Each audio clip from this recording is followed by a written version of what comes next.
I would like to welcome you to the fourth class in the UBC Ecosystem Modeling course called Fish 501. And we are very privileged in this class to have a number of guest speakers. And today it's Jason Link from NOAA, and I'll be introducing Jason in a few minutes, but there'll be two talks. I would, however, like to start by acknowledging that we are at UBC, and that is at Coast Salis territory. As you can see from this Brill Raven sculpture called The Raven and the First Men. It's about where we all come from. And this is representative of art from this area. And we acknowledge here that we are based and working with pleasure at the traditional, unceded and ancestral territory of the Squamish, Tsleil-Waututh and Musqueam people. Let me mention that Jason Link is the senior scientist for ecosystem management at the US NOAA fisheries. And as such, he leads approaches for models to support development of ecosystem-based fisheries management in the US, including the management plans and activities throughout the agencies. He's thus the senior most person at NOAA when it comes to ecosystem-based fisheries management, and as such instrumental in how NOAA develop policies for ecosystem-based management. And as you can appreciate from this, it calls for a lot of engagement. So we've had the pleasure of having Jason at some of our previous conferences, as has many other organizations that work with ecosystem-based fisheries management. He is a resource when we are thinking and planning how to go ahead with ecosystem-based fisheries management, ecosystem-based management. He's also a very prolific writer. I've enjoyed many of his papers, and including a book about ecosystem-based fisheries management that came some years ago. And if I'm not mistaken, I think there is a book just around the corner about progress towards ecosystem-based fisheries management and how it's being implemented in the US. In addition, he is an adjunct at the University of Massachusetts and a great person to be around. So with this, Jason, can I hand the floor over to you? Sure. Thank you, Villy. That was a very kind introduction. And thank you all for listening in. I appreciate that this is a new, brave virtual world, so we'll try to make this work. If you have any problems you can't hear, please raise your hand or send something in the chat, and folks who are monitoring it will let me know as soon as possible. So I'll go ahead and get started. This is the topic. Again, those of you who are at EWE 35, this is a reprisal of that with a few additions, a few changes, so it might look familiar, but there's nothing wrong with reinforcement, so I will do that as well. If you haven't seen this or were not at EWE 35, I want to give you some context and give you a sense of how we're moving forward with ecosystem-based management, and in particular, how we're going to make that operation. So I'm going to move on to the next slide. Here's the takeaways right up front. The first thing is that the costs are too high to continue business as usual regarding how we manage the oceans. Hence, we need to do ecosystem-based management, and hence we need ecosystem models. The second thought on this is there are growing instances of operational use of Ecopath with Ecosim. We'll talk about that a fair bit this morning, this afternoon, wherever you are. And there are common elements of success for the operational use of ecosystem models. And if nothing else, those lessons learned, those common elements of why ecosystem models are beginning to be used and adopted in an operational context, that would be an important lesson for you all to take away from today's context and the discussion that we'll have. So, giving you some context, over the past 20 years or so, Villy had a meeting in Montpelier, whenever that was, in late 90s. We talked about this and indicators, and we've talked about the topic. It goes back to the 80s. The marine world has lagged the terrestrial world probably by about a decade, but we've been talking about EBM for a while, and the debate really has shifted from, by golly, what is it? What are we talking about? And I think that's mostly settled. There's the odd person late to the party who, how will I phrase it, needs to revisit that, but mostly the discipline has gone past that stage. I think we're past the stage, are we allowed to do that? It may not be explicit in every country, in every law, or every jurisdiction, but when one reads into the lines and between the lines, all the different mandates suggest that we need to do this. And particularly if you have multiple mandates, it becomes very clear we need to do this. And this supports a lot of the sustainable goals under multiple mandates. So the sense of, are we allowed to do it? That question has been pretty well debated and answered. Why do we want to do this? That was also part of those debates. And really it helps us prepare for and address challenges in a changing environment. It aids for the management of more stable ecosystems and even governance systems. And it deals with the balance of all the different trade-offs and needs that people want. And mostly that's been understood and kind of codified as a discipline. The question then becomes not why do we do it, not what is it. All of that's pretty well settled. I think the challenge has been the past couple of years and looking for the next few, how do we do this? How does this happen? So I want to look at this in a little more context, give you a little more background before I get into some examples with Ecopath models. But I think it's important to give you the sense of why we're doing these things and why it's taking a while to get to how. So again, why ecosystem-based management? Why ecosystem-based fisheries management? Marine ecosystems face many pressures. There are tons of human activities. You can see several of them shown here. You can see eutrophication, oil spills, overfishing, dredging, dumping, invasive species. All of these collectively put a lot of pressure on ecosystems, and the direct and combined impacts of all of these pressures is something that we often forget when we deal with them sector by sector, pressure by pressure. We need to look at them cumulatively. There's a lot at stake, and we need a solution to be able to track all of these things and know when a combination of perturbations is too much for a given ecosystem. And so you can see even species distribution shifts, and I always like to point out that's the phonetically correct way to say lobster in the New England region. There's been several graphs showing how climate change is impacting sea level rise, storms, et cetera, et cetera. You all know these. You could throw your examples up there as well. But the fact is we're facing a lot of pressures in marine ecosystems. We need to learn how to deal with them in a systematic, comprehensive way that deals with the cumulative impacts and all of those perspectives. So I talked to Villy about this. We're going to put you all on a spot quiz, so get ready to type into the chat with this next slide, and Santiago will read your responses. But I want to flash this next slide to you, and I want to ask you one question. So ecosystems provide many goods and services. So I would ask you, stare at this slide for, let's say, 15 seconds, and I will count that.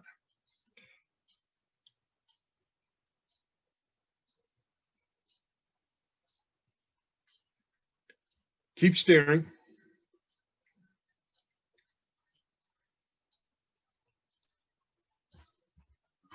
Okay, that's been about long enough. The question I have for you, what do you see? What's in this picture? Go ahead and type them in the chat, and we'll go ahead and ask Santiago to read them out. Billy said people are going to flunk the course if you do not put something down in the chat. So I'd encourage you to go ahead and do so. What do we got, Santiago?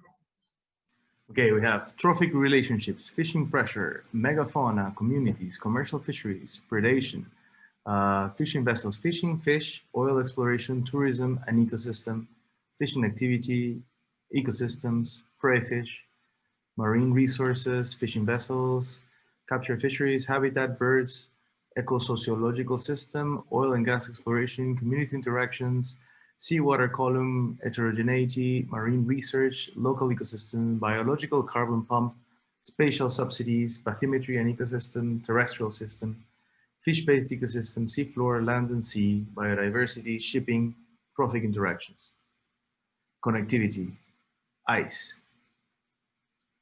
climate change, God. Okay, thank you, Santiago.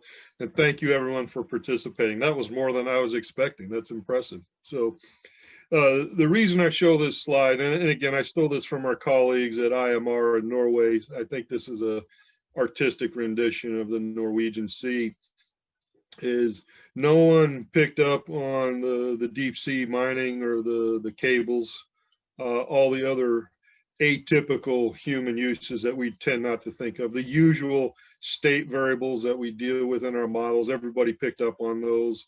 I don't think anyone said plankton or zooplankton, maybe I missed those. But the smaller stuff to see. Someone said connectivity. I heard trophic interactions a couple of times, which is really good. You all did a better job than most audiences when I flashed this kind of slide. But the invisible things, the interfaces between the air and water, the benthic nephaloid layer, the processes, you know, trophic interactions is a process, but the rate flows that are modeled in Ecopath are implicit in this. There's a ton of different invisible attributes that often deal with vital rates or rates of exchange, et cetera, et cetera. And those are what make us modelers earn our money, is trying to model those different things that are really hard to see and really hard to conceptualize.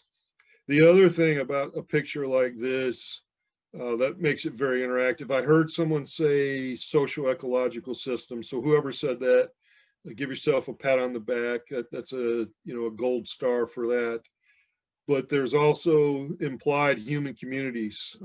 There's implied economics here. There's social considerations. There's social constructs. There's villages and ports that are implied with this. There's uses and so forth. And the reason I take a moment to walk through a slide like this is twofold. One, we often forget about why we actually got in this business and why we get paid to do these things. And it's often because of the human aspect and our interactions with the ocean. Certainly there's inherent value to the state variables and the things we see in this picture, but it's how people interact with the ocean is often what drives our paychecks to begin to answer questions about an ecosystem like this. And the second thing is to show you, and just to reiterate, many of you get it, but it's probably not worth assuming, that there's complexities in marine ecosystems. The food webs are very complex. The social webs, the management systems that are implied by this picture are equally complex. And we don't want to overlook those, and that's part of the challenge of taking scientific results, and most of us come from a natural sciences background, and weaving that in with some of the social and economic sciences, and how do we then pull that together to manage this system and the governance systems that are associated with this.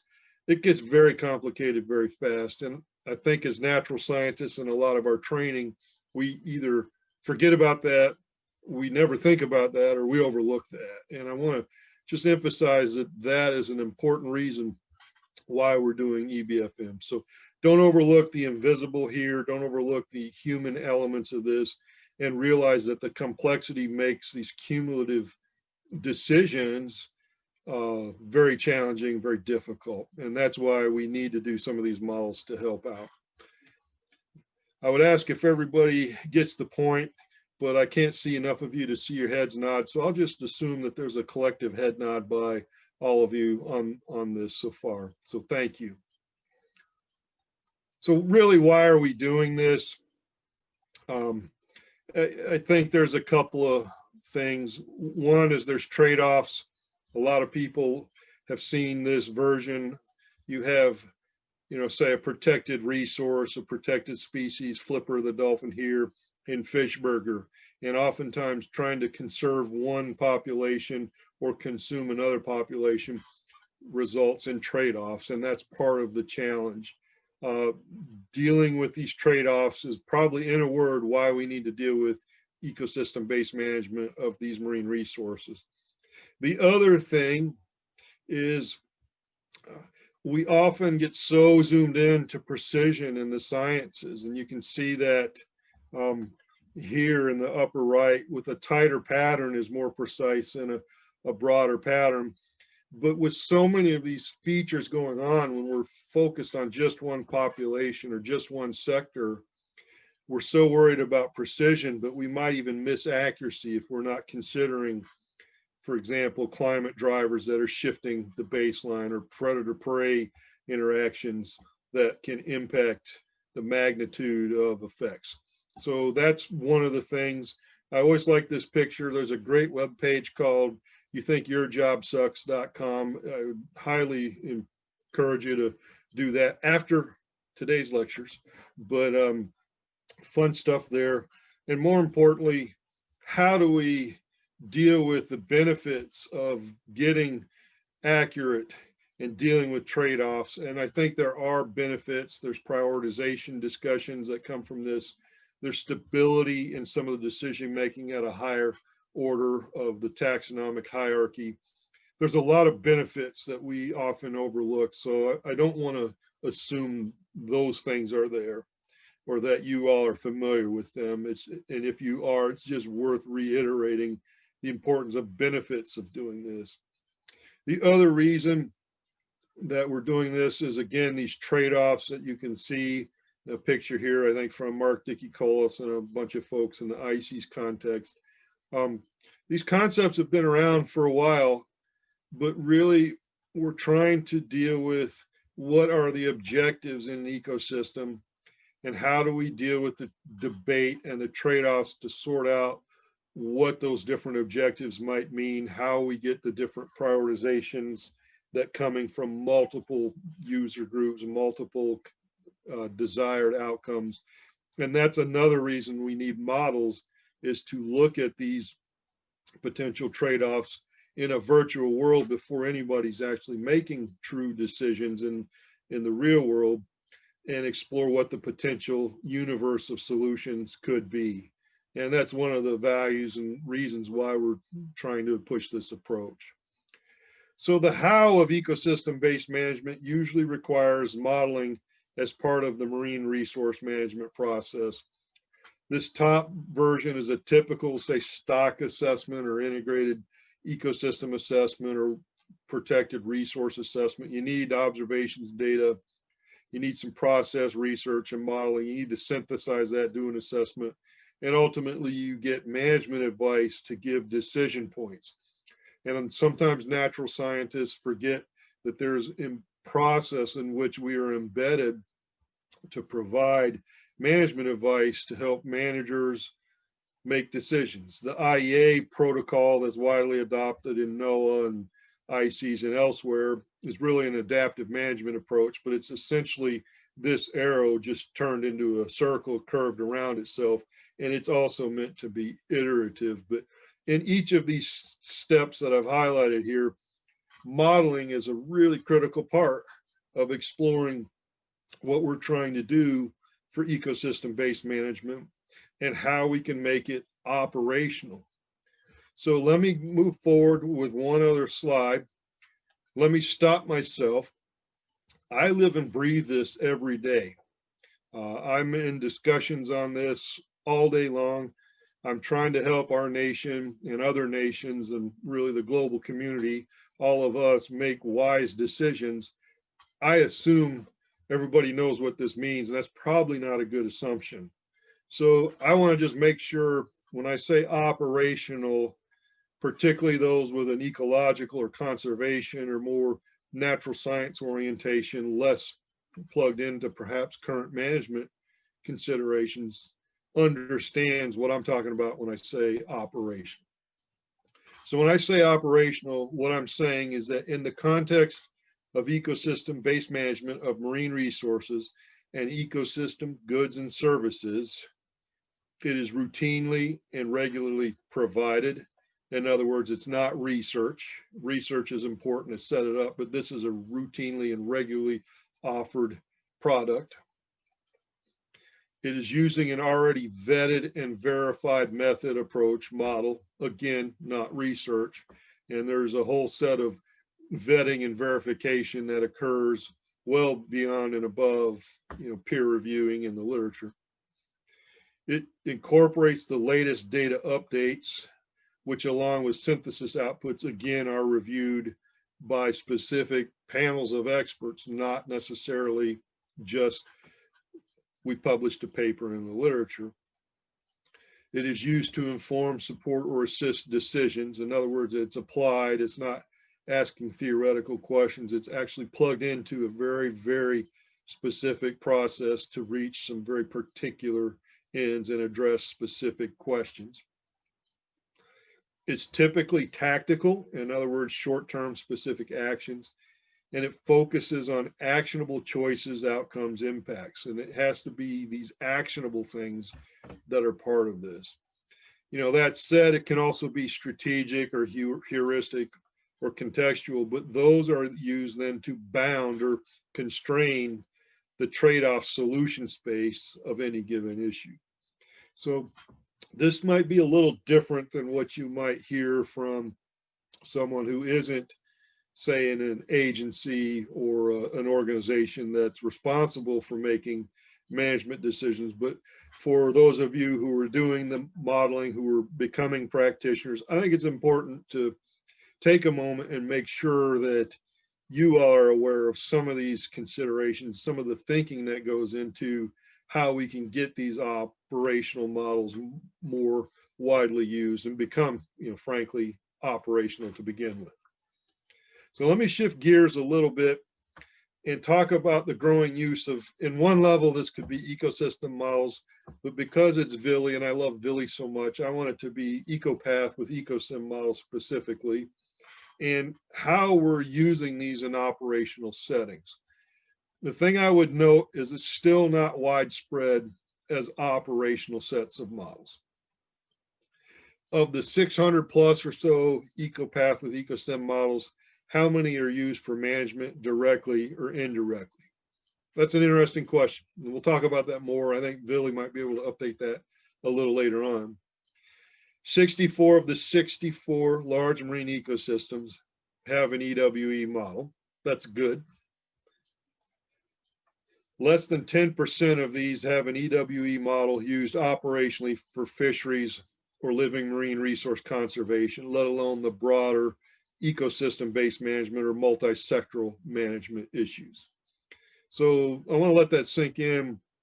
There's over 600 models, most large marine ecosystems, and certainly a lot of smaller ecosystems, smaller scaled ecosystems have a lot of these models, but less than about 10% of them are used operationally. And I would hope over the next 5-10 years, that number goes up. And maybe we can talk about how to do that later on this afternoon or this morning. So the case studies we've looked at and pulled together and discussing with VILI and Sheila and Marta and Drone and others, a lot of the instances of these case studies are really food web characterization. They've been used that way, and that's really useful, particularly in systems where you don't have that or you need that cataloging to know what you're missing is part of the value of this too. A lot of emerging indicators have come out of these studies to characterize ecosystem status. Some of the work, again, that Marta has done and Simone Liberalto, Fabio Pranovi, and others have done really cool stuff, advancing theoretical ecology, advancing systems ecology. And there's a lot of instances of these models that have been used to provide broader context. But I think as a discipline, as an EWE modeling community, we need to move beyond that and past that, if you'll allow me to gently nudge you. So let me give you a few examples where I think that that's occurred. One is our GARM-3, our Ground Fish Assessment Review meeting. That happened, golly, now over 10 years ago. It was for New England fish stocks. We looked at the sum of 19 ground fish stocks and their MSYs and BMSYs, sorry, maximum sustainable yields. The EWE outputs as part of an ensemble of models compared as an aggregate perspective on ground fish was used. And I think that ensemble modeling thing is useful to flag that there was other considerations there. This was much more than just context. We actually got quantitative and started comparing numbers. We went through a very formal review process, external reviewers, et cetera. And what we showed is that the single species outputs were too high in total when you added all 19 of those stocks up by themselves, those MSYs, BMSYs, and they needed to have some parameters be modified in the individual stock assessments, which happened.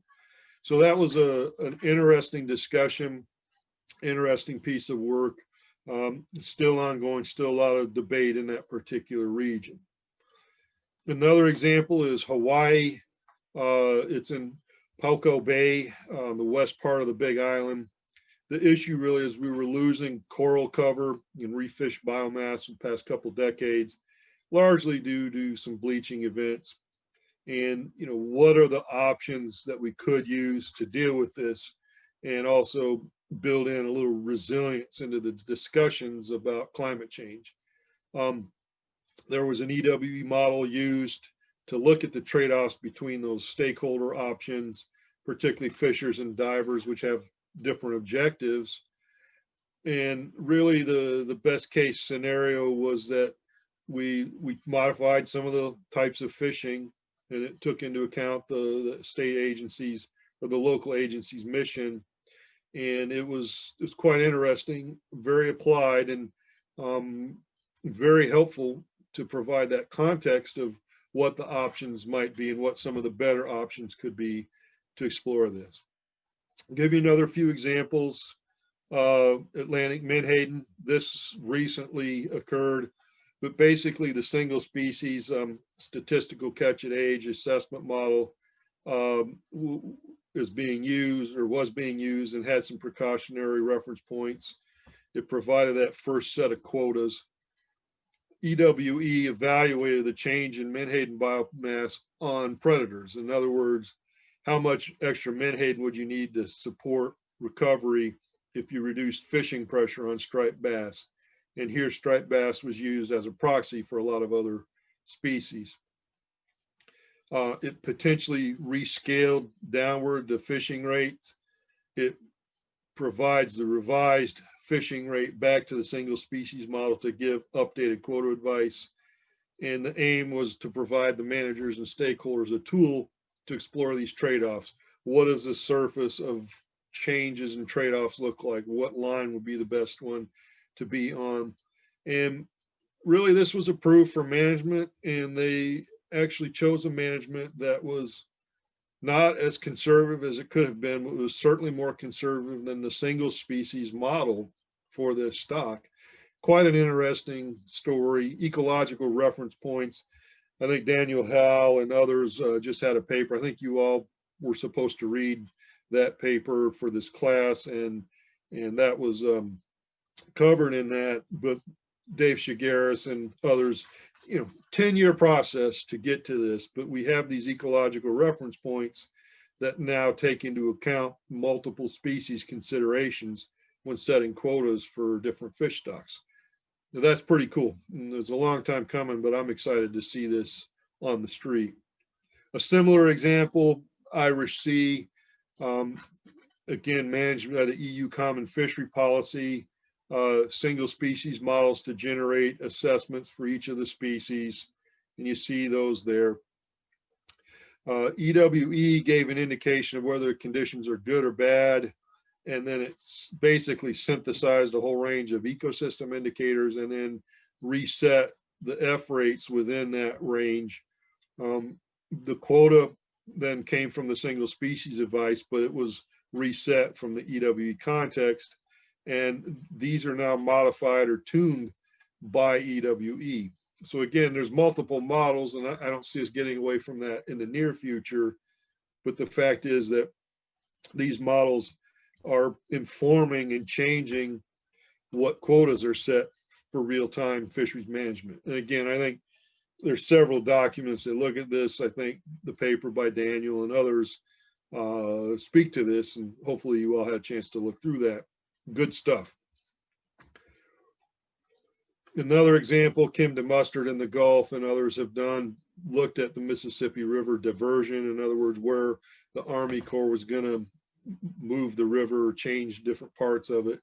And basically you see the context here of land due to channelization of Mississippi was a problem. Where are we going to deal with this? How are we going to move it? There were a ton of other studies that occurred. You can see those. There's a lot of modeling. The hydrology and the ecological models were coupled and brought together, and then the outputs of those were shared and explored. This was again reviewed by an independent panel, and the results were then shared more broadly, a lot of engagement, and it basically resulted in a project that was designed for that region basin based on this whole process and set of tools and the outputs. That again, some of the story is still ongoing, but the decision making had that peer review, had a real-time output, and had a management body then set up to not only accept and absorb the outputs of the model, but to then act upon them. So we could go on and on. Again, I think we're on the order of 30 to 50 of these, and Villy might shore these up later on. At EWE 35, whenever that was, not last year, the year before in Tampa, St. Pete, there were several examples of these. Villy gave a similar talk summarizing these from 2016 that he and I talked about, and others were involved. But you can see gag grouper and red tide, red grouper and red tide, northern prawns, I think in Australia. Al Bundy's done Gracio predation in the Scotian shelf. Simone's done MSY. Steve Mackinson's done MSY. Some of the EU's Marine Strategy Framework Directive, their good environmental status. So it's growing, and it's growing in a good way. And I think the trend is moving up. So I'm excited to see this. I'm excited to see what comes next, as I said, in the next 5 years. But we're moving towards operational use of these models, which is not trivial. One thing I would flag is there's an odd MPA or habitat application here or there. Question I have for this community is, where are the truly multi-sector EBM case studies beyond fisheries and living marine resource examples? Mostly we're sticking, again, and understandably so, but mostly we're coming and sticking to the fisheries context. And I think there's more that we can do. And the thing I would particularly flag us to consider is, what are the role of these models, EWE in particular, in the context of integrated ecosystem assessments, NEPA, environmental impact assessments, and these other cumulative systematic evaluations that are occurring increasingly so as we're seeing other ocean use sectors and other considerations come to the fore. I think there is a role. I think we need to play a stronger role, but what does that look like? What does that review process look like? How do we do that? Interesting sets of questions. So let me shift gears and talk about some lessons learned. And I would ask if that's okay with everybody, but I presume you would nod your head, and I can't see you anyway, so I'm going to just do it. So thank you. So here's some key reasons why EWE models are continuing to be considered for an operational EBM context. I think one is that usually there's a very clear trade-off or conflict that needs a solution space explored. If you don't have that conflict, you can probably get by with a single sector, single species model, But when you get into those conflicts and there's two different objectives or two stakeholder groups, you need that, if you will, objective, disparate, third-party look that models can do and provide to help explore what the options are and also point out what the biases are in those options and solutions. I think existing models are often too limited and they need to be coupled with other or multiple models. And again, one of the threads that you may have picked up on is we've used EWE, but often that is in the context of an ensemble of models or a coupling of models. And I don't think that's going away anytime soon, but just being open to adapting models and using a range of these models, MICE models that Eva Plegani-Lloyd flags and others have used. That kind of context is important, but I think what we see more broadly in a lot of these sectors is a single species population model, a single sector, model that deals with certain aspects, toxicity models, what have you. There's a recognition that those are beginning to be limited, and we need to have these broader sets of contexts.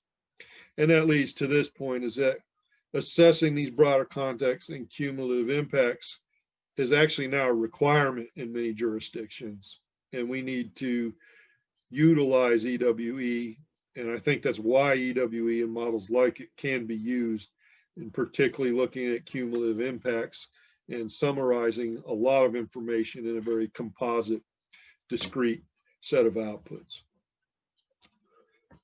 Some more reasons why I think EWE models are successful in an operational EBM context.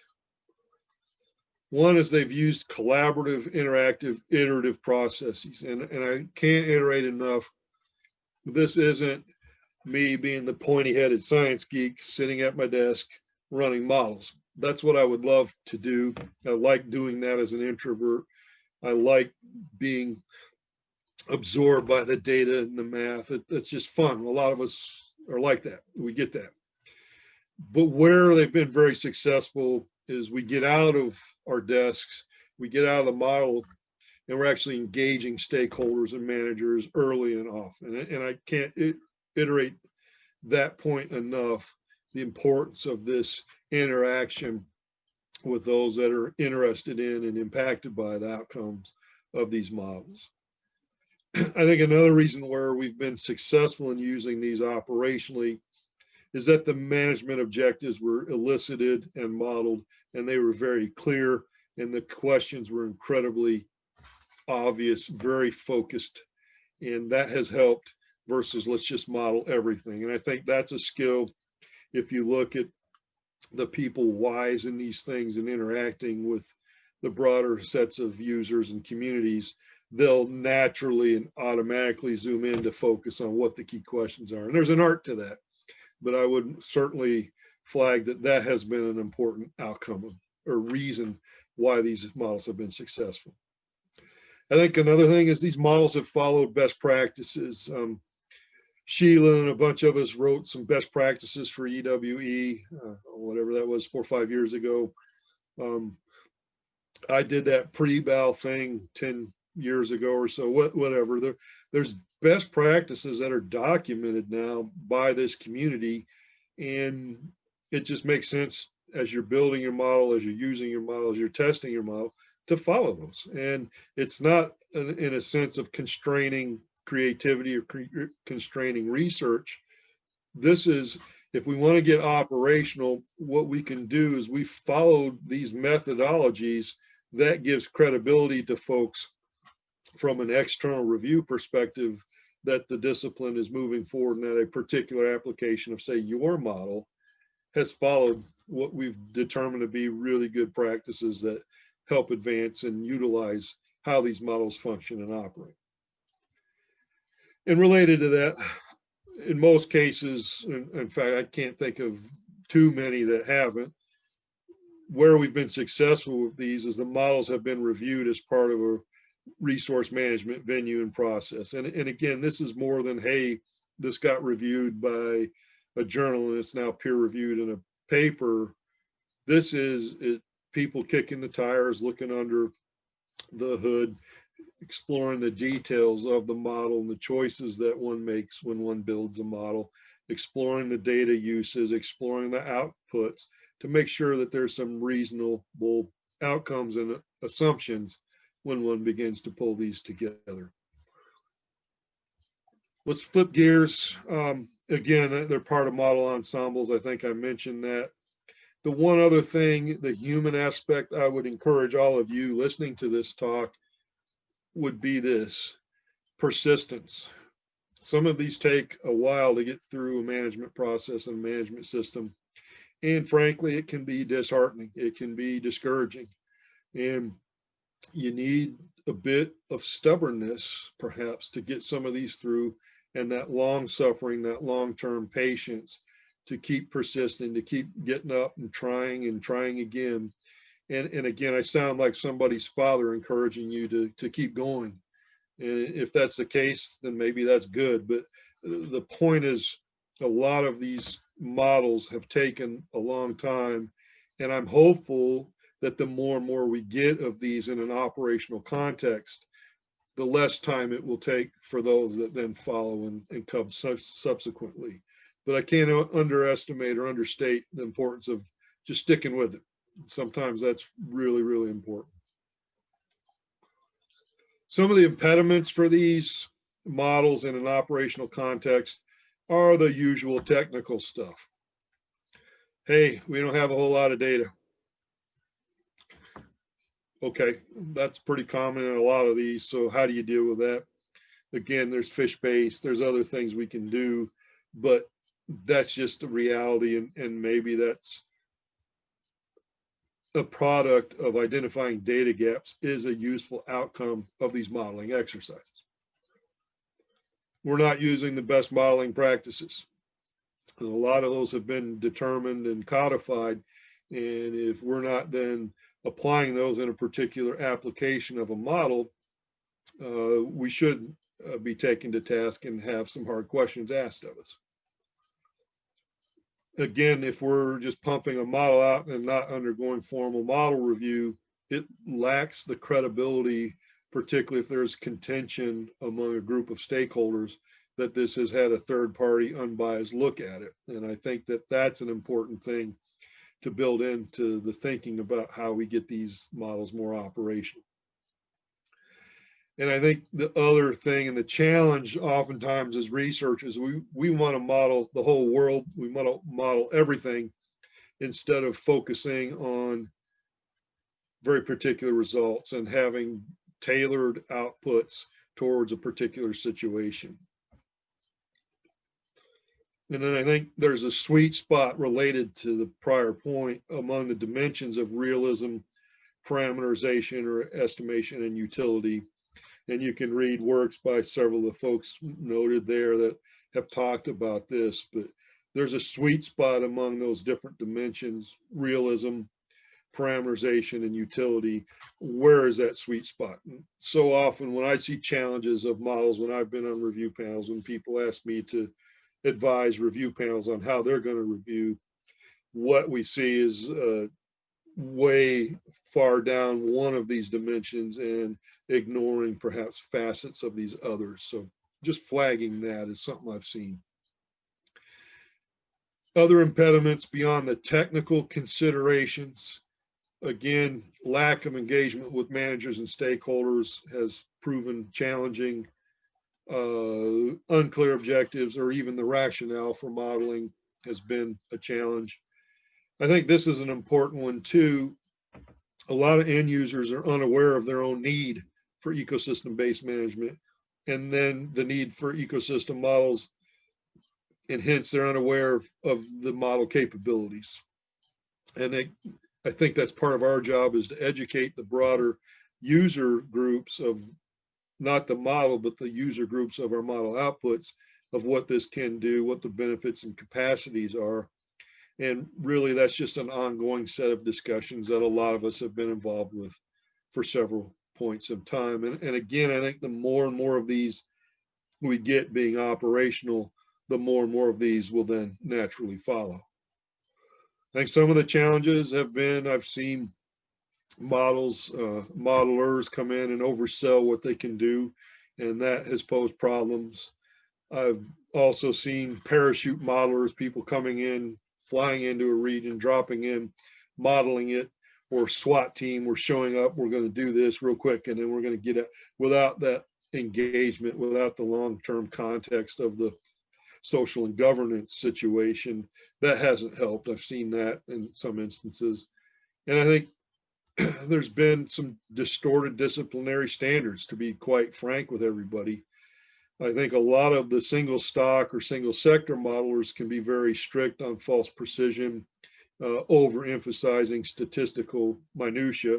And I think our community, the ecosystem modelers, can be sometimes too lax on detail and too lax on specifics. And those two come to a head. We need again, a sweet spot there. Had several interesting discussions on self-flagellation about this with folks like Andre Pont and others, but what's the right balance here? Something to consider as we move forward. And then I think, again, modeling something without recognizing in many, many instances there are existing resource management processes, and plugging them in has posed some impediments to the uptake of these in an operational setting. So a few more slides. Here's some recommended criteria. This comes from the paper by Howard Townsend and others. I think you all looked at this. If not, it's available. But really, you can see these steps. How do you identify the problem, discuss it so everybody understands, iterate, share the results, iterate, where do you need more information, explore the options, to simplify kind of in between these steps. Using, we need to ensure objectives are clear. We need to use best practices. We need to iteratively interact, and we need to formally review the model and its outputs. If we state it that simply, it's obvious when you put it like that in those simple terms. But the discipline, I think, has had to mature over the past 15, 20 years to get to the point where we can now state this based on, crashes and road burns and all these other challenges, so that we now can flag these as fairly obvious in retrospect. But we had to get there through a lot of challenges, a lot of pain, a lot of difficulties to end up at this point. 2 more slides, hang in there. Let me ask this question. Have we, as ecosystem modelers, settled for too less of a prize? Oftentimes we get this enter to win, we get the ticket, we just feel excited. Yay, I finished building a model. Okay. It actually used data, and it's tuned and calibrated and validated. That's good. It produces reasonable results. If you're in graduate school and you just did those steps, good job. If you want to move beyond that and start using this model in an operational ecosystem-based management context, I think we need to maybe get to the next prize, and that might be the participation prize of it's been reviewed. And again, not peer reviewed, but reviewed.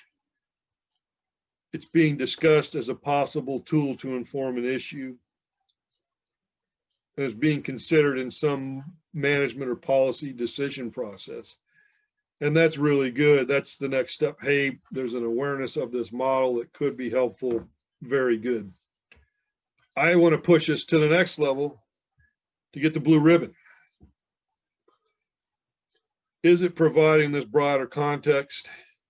Is it informing decisions indirectly? And is it informing decisions kind of, sort of directly? And if so, that's the blue prize that I think we should be aiming for. And again, only 10% of all the EWE models are kind of at that level. And I think we can tweak and push and advance more to do that. But I don't want to stop there. I want to end up where this kid is. I want the gold star. And what I want is that maybe we should be moving towards a level of all the decisions are now based, at least in part, if there's an ensemble, at least in part, on my model. Decisions are improved or better from having used my model. And the ultimate goal is the status of the resource that is being modeled is ultimately improved. And I think that's kind of the goal for any one of us for the use of our model, but I think it's also a collective goal of all of us as an ecosystem modeling community. We need to get to that gold star level. We're getting there in one or two instances, but I think we have some room to grow. And I'm excited to come back when Billy runs his course and say 5 years from now or 10 years from now, or one of you runs a course like this somewhere else. And at that point, I'm going to be too tired and old to talk, but I would like to see how many gold stars we have in the future. And that's what excites me, and it gives me some hope and interest for the future. So here are the takeaway points. We can't keep doing business as usual without EBM. There's a lot of growing instances of operational use of EWE, and there are reasons why those are successful, and those common elements of success are some things I think we need to build on. And with that, I thank you all for your attention, and I'm going to hand it back over to you, Billy. Thank you. What I want to talk about, again, follows directly on what Jason was talking about. Indeed, you'll see Jason's fingerprint in quite a bit of what I'm talking about here. And this is also, an earlier version of this was a keynote talk at the Ecopath 35 conference 13 months ago in St. Pete, Florida. When I talk about fingerprints of Jason, you can see it here. And the question I'm asking in this presentation is, how does EWE contribute to making ecosystem-based management operational? Ecosystem-based management, EBM, operational. And I'm using the NOAA characterization of management, as you see on this slide here. So I'll be talking about these 4 levels, going from single species assessments, briefly, because this is not an area where EWE has much contribution, and my focus is on EWE. Then on to ecosystem approaches to fisheries management, where you look at the fish stock, but you also consider climate, habitat, and predators as examples. It doesn't need to be all of those, but it can be. The next step, ecosystem-based fisheries management, considers as well that fish eat fish. So we're getting into species interactions of some kind, at least predator-prey interactions of around the target species. We are still dealing with climate and habitat and predators. That's the ambition level, ecosystem-based fisheries management for much of the work that's going on now. But as Jason also pointed out, we need to go further than that, because fisheries is just one sector, as you beautifully illustrated by the guessing contest a little while ago. It's just one of the things that happens in our ecosystems. So ecosystem-based management considers multiple sectors as well. And again, my question is, how is EWE contributing at each of these 4 levels? And in the time given, it's going to be a rather incomplete review. But it's one where to make this review, I wrote to many colleagues and asked them for examples, and what you have here is basically a compilation of those examples.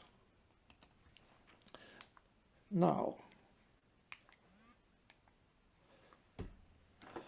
single species management is not what EWE was built for.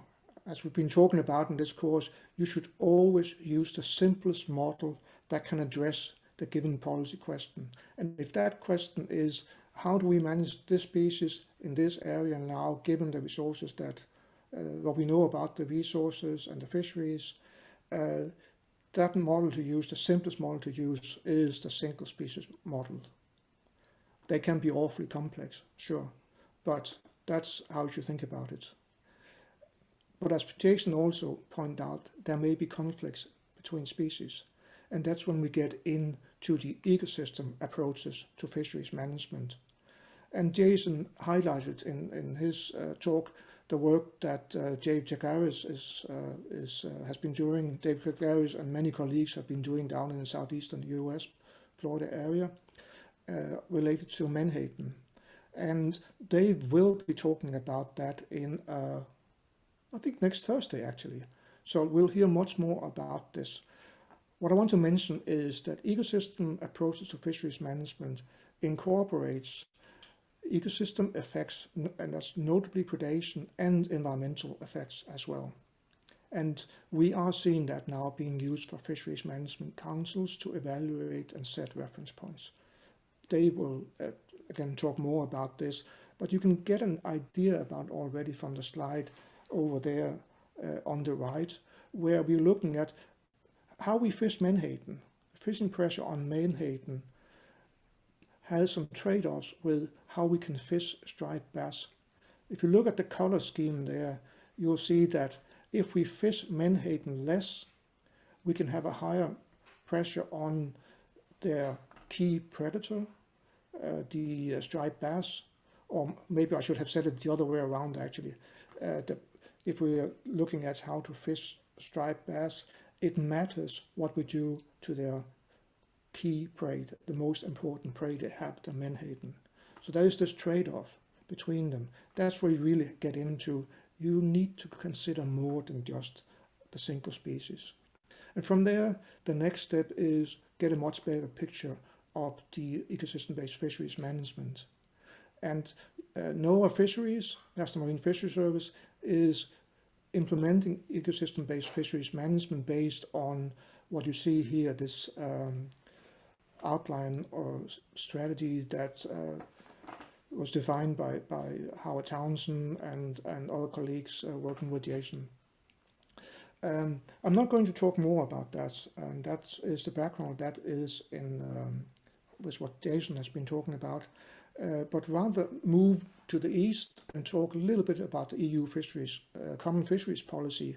That was the laughing stock of fisheries management until a decade or so ago, and it has really improved over in recent years to become much more capable of managing the resources and in considering as well what are the impact on the fishing communities that rely on these resources. The core aspect for their work is multi-species, maximum sustainable yield, and landing obligations, discard ban. That's two of the things we hear most about. So they also, in the policy, consider species interaction. So the door is open for introducing ecosystem-based fisheries management in the EU. I mention here especially the discard ban, and you can see here some newspaper or magazine stories about this, because this is something that really got to the attention of the public in Europe, that so many fish was being discarded because of the policies, the quotas that made basically said that once you have reached a quota, you have to discard this. You have to discard anything that you don't have quotas for, and it's a waste. But it's one of the dilemmas that we are facing with when we have multi-species fisheries, which most fisheries are. So how do we cope with that? What the EU has done is they put in this landing obligation. There's a discard ban. Now everything has to be landed, and that has consequences too. How do we evaluate those consequences would be the next thing. And there has been a large number of studies related to the EU landing obligation. These, what I show here, are studies that includes EWE, so where EWE is part of the process for how we go about it. The lessons from these studies are the landing obligation, it results in higher biomasses in the sea with quota system. That's because you have what they call choke species. That's the kind that once you reach the quota, you can't fish anymore. So that leads to lower profitability for fisheries. Now the hope with this from the EU is that this will lead to more selective fishing. Don't underestimate fishermen.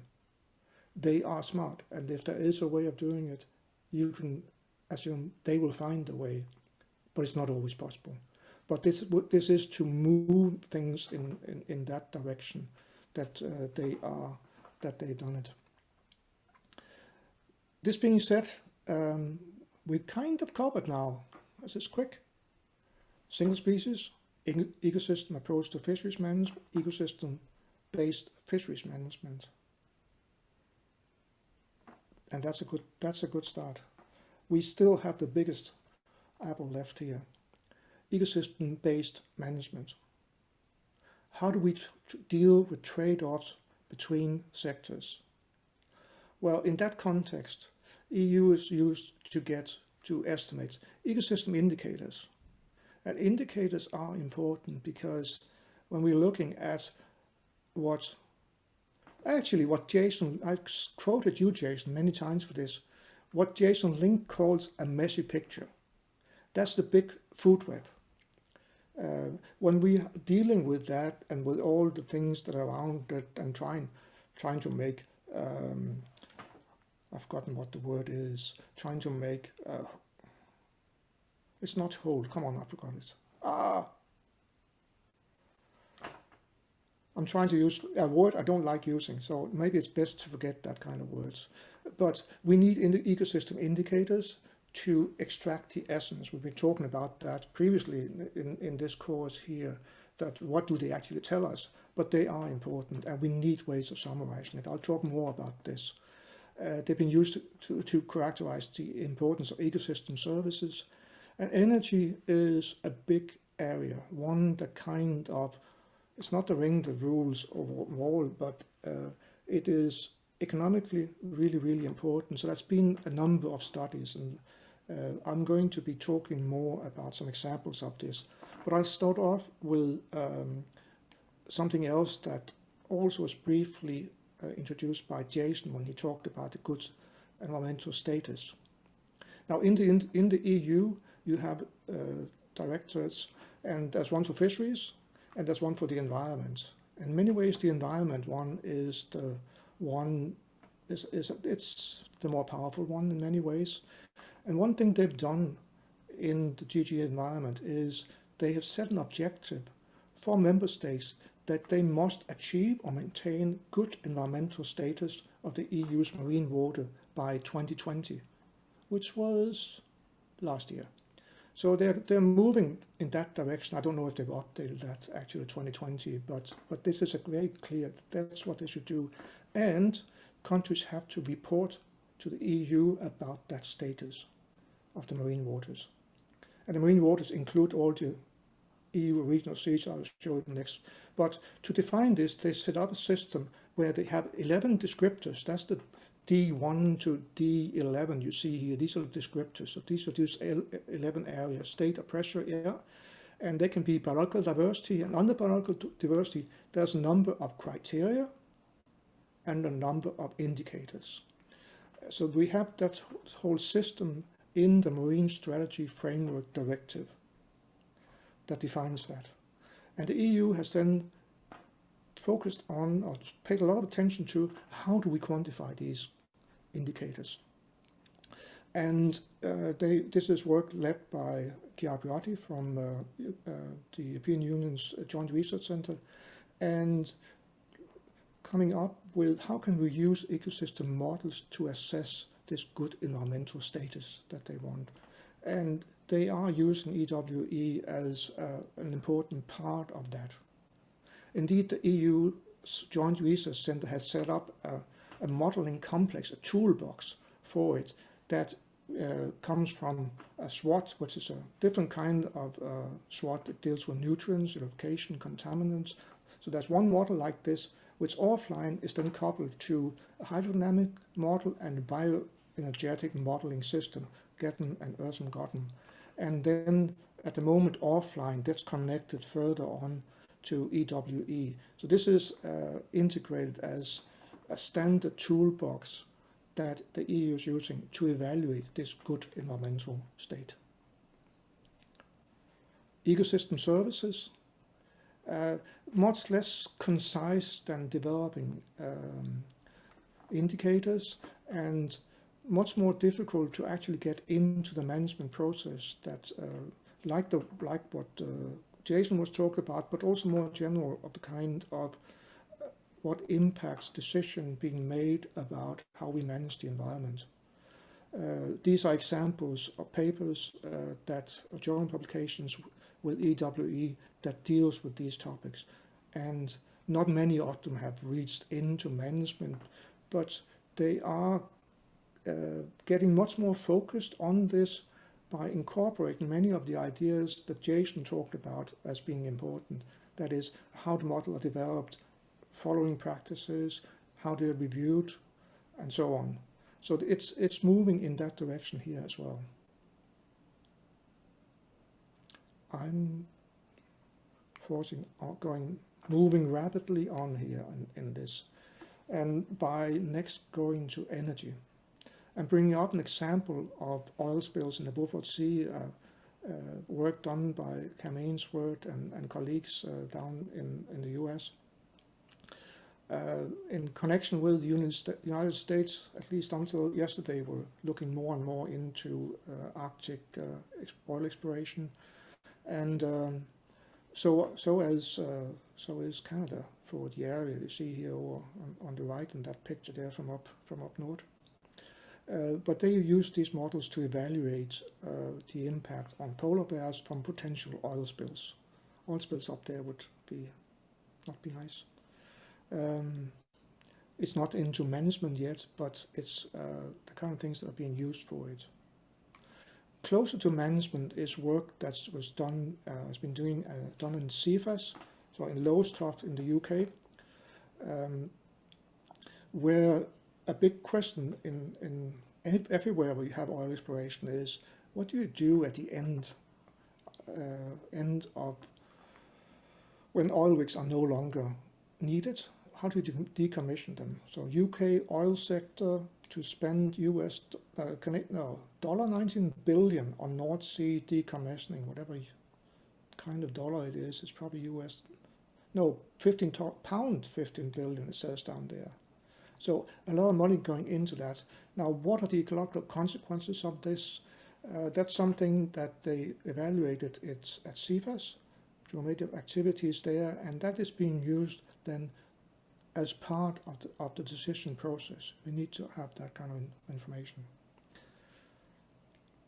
I'll bring on another example here about a nuclear incident toolbox. It's an outcome of a workshop we had a few years ago, hosted by the French Nuclear Safety Institute. Nuclear energy is big in France. This is how France is powered. So jointly with the International Atomic Energy Administration held a workshop to think about, this was after Fukushima, what do we do next time there is an incident of that kind? Where, when, and what should samples be taken? Because we know that when this happens, it's going to happen in a place where there's water. Water means fish, seafood, and even if it's in the river is going to run out into the ocean. First thing that will happen is fisheries are going to be shut down with all the consequences of that. But following that, figuring out where samples should be taken, what should be taken, and the process there for when it's safe to open again is an important one. And the French Nuclear Safety Institute there has continued this work. They've had a postdoc working on the EWE for this purpose, and there are papers coming out of that now. The postdoc is Sean Butte that you see down there on the left. A main driver of this work is Will Walters, and for those who were in the very first talk here, you might have seen a picture of him as a 9-year-old out in a boat with Carl Walters. I think Carl is going to be talking more about that. No, that's Carl's next week, so I said before that Dave Jagaris is next week, that's the following week. Will Walters has been working with this. He's now a nuclear physics faculty at Penn State, and he's also doing this as a kind of a hobby project, working with us using the ecotracer method for how you evaluate persistent pollutants moving through the food web. So there'll be more about this, and we'll be talking about this later on in the class. Wind farms is great, big in Europe. Contrary to North America, they are actually moving very rapidly on this point here. And there's been a number of studies to evaluate the impact, both beneficial and less so, of offshore wind farms especially. So that's an interesting topic that I don't think we'll be talking much about in this course here, but you have access to all of these papers. If not, then send me an email. And moving on, wave energy. For some strange reason, that has been of a lot of interest in Scotland. So I guess on the west coast there, they must have some pretty significant waves there. Yes, they do. So there's been a project here looking at this in open, and another thing they've been looking at there is a topic that is becoming of more and more importance, and that's vessel noise. Here in BC, it's really a big question. So much that ships, we have in Vancouver the second biggest port on the sorry, we have the second biggest port on the American west coast. I think it's next to LA that you have Vancouver.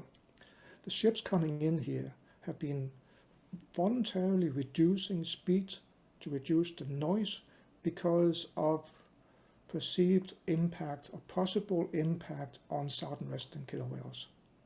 Now, this is very costly.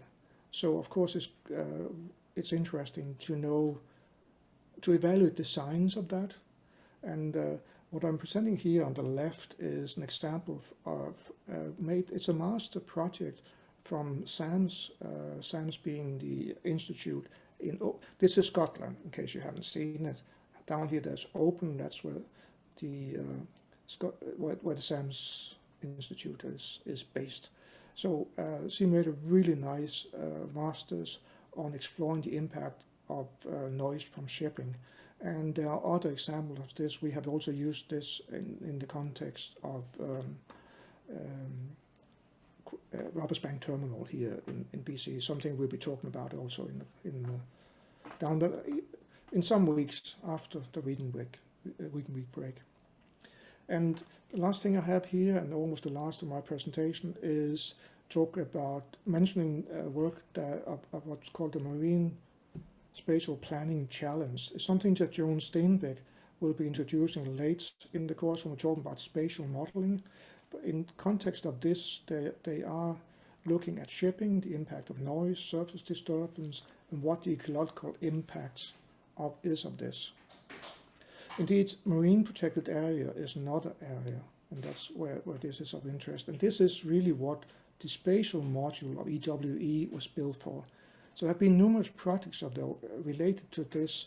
They are all dealing with one key knowledge gaps is, it's one of the biggest stumbling blocks really is, what are these dispersal rates from this? How much spillover are there from these nets? That's the case for all models that work with this. It's one of the real critical factors. At CSIRO in Australia, they've done quite a bit of work on using